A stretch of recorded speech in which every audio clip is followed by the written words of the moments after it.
Hello, hello, hello. Good to see you.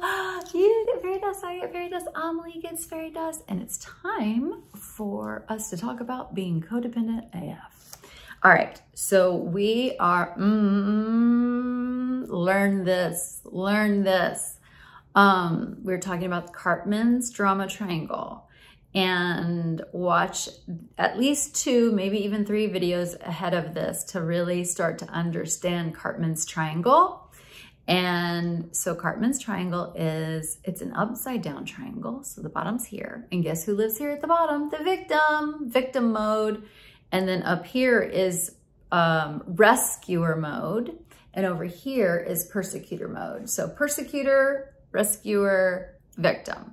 Okay, so what we've talked about before is how the rescuer, rescues the person. So it's like, I don't know how to do this or that, and I'll do it for you, or I'll take that test for you, or I'll write your paper for you. And then by rescuing the victim, doing that work, but then they don't appreciate it, or a lot of us codependents actually get fully punished, like fully punished for doing the thing that they said they wanted us to do. So anyway, so we do this thing and they either punish us or aren't grateful enough, or, or like we realize, like this has happened to me before, like me, the rescuer, I realize like here I am hard at work, sweating on working on their paper or something, or whatever the thing is. And then I glance over and I see that the person that I'm rescuing, the victim, is like watching TV and having a great time. Like, how did I get myself into this mess? They're having a great time. They're not having to work. I'm working. Okay. So then we get the resentment. And then we switch over to the persecutor side. And like, how dare they? I can't believe you're fucking watching TV and blah, blah, blah. Like we get mad. And so we get mad at the victim. Okay. Listen to this. So page 86, Codependent No More. Then it's time for our final move. So the rescuer rescues the victim, and when the victim doesn't do like we want them to do, or isn't grateful, or doesn't, whatever, we get mad at them. And here's the final move after that. We head right to our favorite spot, the victim corner at the bottom, she says. This is the predictable and unavoidable result of a rescue. It is the predictable and unavoidable result of a rescue. A rescue will always end up in you being victimized. Feelings of helplessness, hurt, sorrow, shame, pity abound.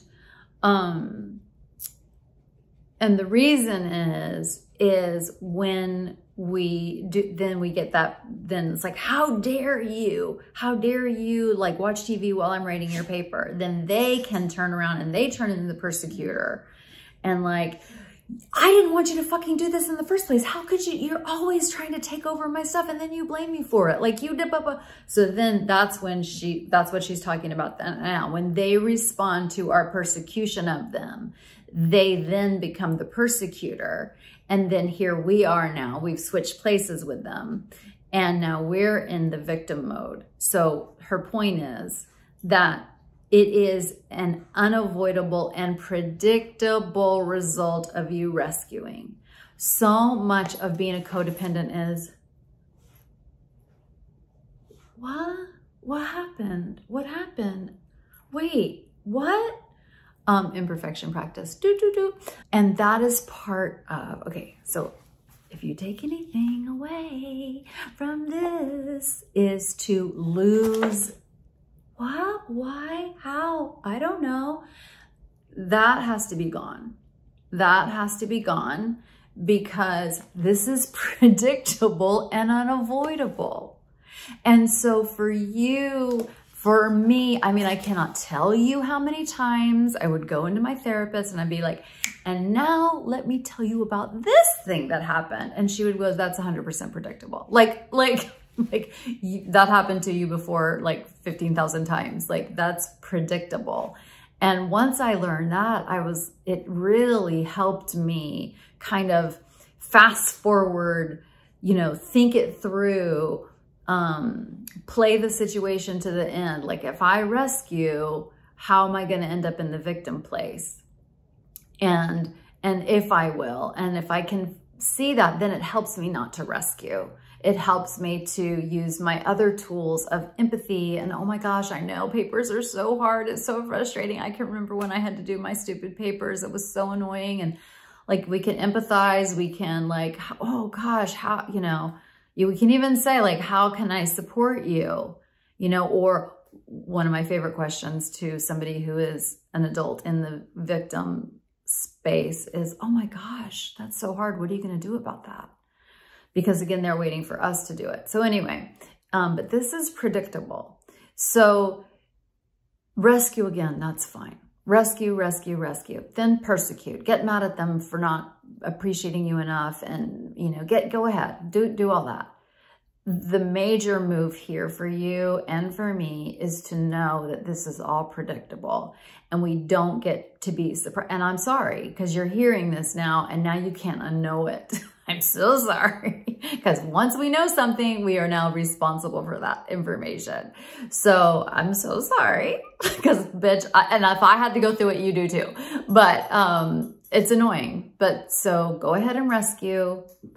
Go ahead and yell, go ahead and persecute, and, you know, go ahead and be, you know, yelled at and mistreated and abused and verbally abused and emotionally abused for your rescuing, then persecuting.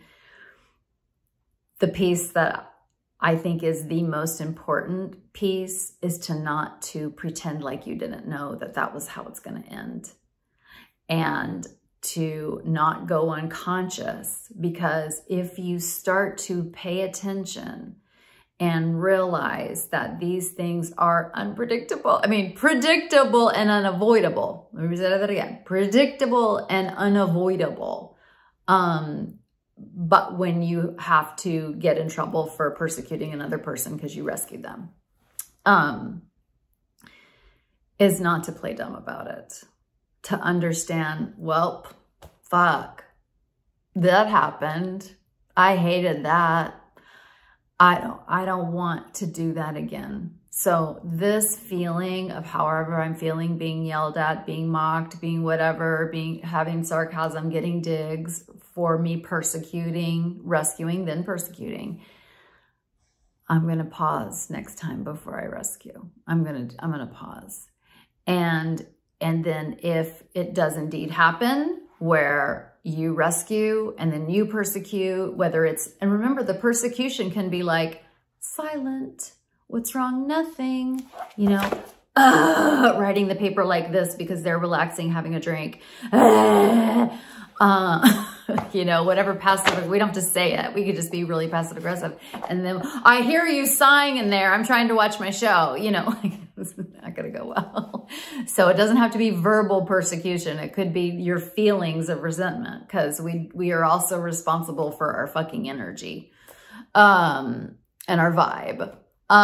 So yeah. So if you can stop pretending that it wasn't unavoidable, and if you can stop pretending that it wasn't fully predictable, because this is the pattern, for me, that is where most of the change can happen, where you actually get the ability and consciousness of learning, of really seeing the pattern and feeling it and experiencing it.